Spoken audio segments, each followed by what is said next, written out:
Hello everyone and welcome to the YouTube channel of Being ACCA. This is Tushita Gupta, ACCA affiliate, and this video is for letting you know a few important questions for your September exam. Now, as you all know, the September exams are barely 10 days away now, so you should be gearing up for your final revisions, final practice, and mock exams, very importantly, for your September 24 attempt. So towards as the video furthers, you're going to get a list of questions which are important for your exam. Now, also do not be misconceived by the fact that do not be misinformed that these are the questions that only if you do these questions, just these questions, you will be able to pass the exam. You've not done anything prior, but you're just going to practice these questions and it's going to be enough for you to pass the exam. No, that's not going to happen.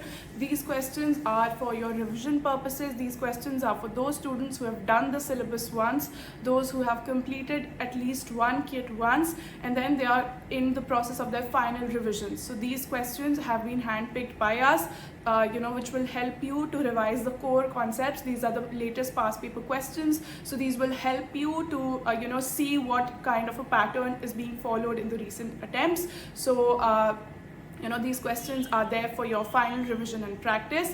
Now also make sure that you are attempting at least 2 full-fledged mock exams before you sit for your final exam. We at Being ACCA are also offering mock evaluation services for PM, FM, AA, AAA, SBL and AFM. So these are the exams which we are also offering the marking facility. So just in case you're a self-study student, you do not know who should I approach to mark my exams, so we are here for that. You can DM us and we'll let you know the details. Now is the time for the questions that are there which you should be practicing at the last moment.